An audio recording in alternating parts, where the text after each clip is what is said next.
ವಿಧಾನಸಭೆ ಚುನಾವಣೆಯಲ್ಲಿ ಆದಂತಹ ತಪ್ಪು ಮತ್ತೆ ಮರುಕಳಿಸಬಾರದು ಅನ್ನೋ ನಿಟ್ಟಿನಲ್ಲಿ ಬಿಜೆಪಿ ಹೈಕಮಾಂಡ್ ಒಂದು ಆಪರೇಷನ್ಗೆ ರೆಡಿ ಆಗಿದೆ. ಇದಕ್ಕೆ ಸಂಬಂಧಪಟ್ಟಂತೆ ಡೀಟೇಲ್ಸ್ ಅನ್ನು ನೋಡ್ತಾ ಹೋಗೋಣ.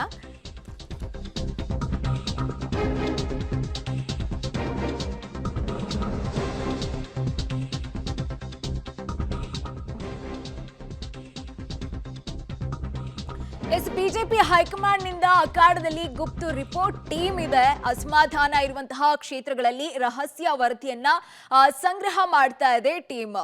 ಕಳೆದ ವಿಧಾನಸಭೆ ಚುನಾವಣೆಯಲ್ಲಿ ಬಿಜೆಪಿಗೆ ಒಳ ಹೊಡೆತವೇ ಹೆಚ್ಚು ನಷ್ಟವನ್ನ ಅನುಭವಿಸುವಂತೆ ಮಾಡಿತ್ತು. ಒಬ್ಬರ ಕಾಲನ್ನ ಇನ್ನೊಬ್ರು ಎಳ್ಕೊಂಡು 20ಕ್ಕೂ ಹೆಚ್ಚು ಕ್ಷೇತ್ರಗಳಲ್ಲಿ ಬಿಜೆಪಿ ಸೋಲನ್ನ ಅನುಭವಿಸಿತ್ತು. ವಿಧಾನಸಭೆ ತಪ್ಪುಗಳು ಮತ್ತೆ ಆಗಬಾರದು ಅನ್ನೋ ನಿಟ್ಟಿನಲ್ಲಿ ಬಿಜೆಪಿ ಹೈಕಮಾಂಡ್ ಎಲ್ಲಾ ರೀತಿಯ ಸಿದ್ಧತೆಯನ್ನ ತಯಾರಿಗಳನ್ನ ಮಾಡ್ಕೊಳ್ತಾ ಇದೆ. ನಾಮಿನೇಷನ್ಗೂ ಮೊದಲೇ ಫೀಲ್ಡ್ಗೆ ಬಿಜೆಪಿಯ ಗುಪ್ತಗಾಮಿನಿ ಇಳಿದಿರುವಂಥದ್ದು. ಅಡ್ಜಸ್ಟ್ಮೆಂಟ್ನ ಪಾಲಿಟಿಕ್ಸ್ಗೆ ಕಡಿವಾಣ ಹಾಕೋದಿಕ್ಕೆ ಒಂದು ರೀತಿಯಾಗಿ ಈಗ ಬಿಜೆಪಿ ಹೈಕಮಾಂಡ್ ಮುಂದಾಗ್ತಾ ಇದೆ. ಡೌಟ್ ಇರೋ ನಾಯಕರ ಸುತ್ತ ಸ್ಪೆಷಲ್ ಟೀಮ್ ಮತ್ತು ಕಣ್ಗಾವಲನ್ನ ಇಟ್ಟಿದೆ. ಅಸಮಾಧಾನ ಇರುವ ಕ್ಷೇತ್ರಗಳಲ್ಲೂ ಕೂಡ ಈಗ ಒಬ್ಬರು ಗುಪ್ತ ಮಾನಿಟರ್ ಅನ್ನ ಮಾಡ್ತಾರೆ.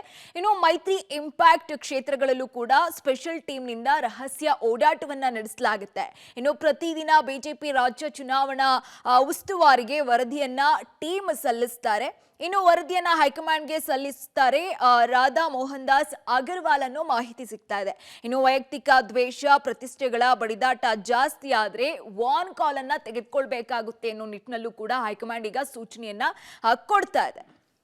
ಒಟ್ಟು ರಾಜ್ಯದ 15 ಲೋಕಸಭಾ ಕ್ಷೇತ್ರಗಳ ಮೇಲೆ ಈಗ ಹೈಕಮಾಂಡ್ ಕಣ್ಗಾವಲನ್ನ ಇಟ್ಟಿರುವಂಥದ್ದು. ಈ ನಿಟ್ಟಿನಲ್ಲಿ ಯಾವೆಲ್ಲ ಕ್ಷೇತ್ರದ ಮೇಲೆ ಹೈಕಮಾಂಡ್ ಕಣ್ಣನ್ನ ಇಟ್ಟಿದೆ ಅಂತ ನೋಡ್ತಾ ಹೋಗೋದಾದ್ರೆ ಹಾಸನ, ತುಮಕೂರು, ಚಿಕ್ಕಬಳ್ಳಾಪುರ, ಇನ್ನು ಬೆಂಗಳೂರು ಗ್ರಾಮಾಂತರ ಆಗಿರ್ಬೋದು, ಕೋಲಾರ, ಚಿತ್ರದುರ್ಗ, ಇನ್ನು ಶಿವಮೊಗ್ಗ, ಹಾವೇರಿ, ದಾವಣಗೆರೆ, ಬೆಳಗಾವಿಯಲ್ಲೂ ಕೂಡ ಒಂದು ರೀತಿಯಾಗಿ ಹೈಕಮಾಂಡ್ ಎಚ್ಚರದಿಂದ ಇರಬೇಕು ಅನ್ನೋ ನಿಟ್ಟಿನಲ್ಲಿ ಈಗ ಆಪರೇಷನ್ಗೆ ಎಲ್ಲಾ ರೀತಿಯ ತಯಾರಿಯನ್ನ ಮಾಡ್ಕೊಳ್ತಾ ಇದೆ.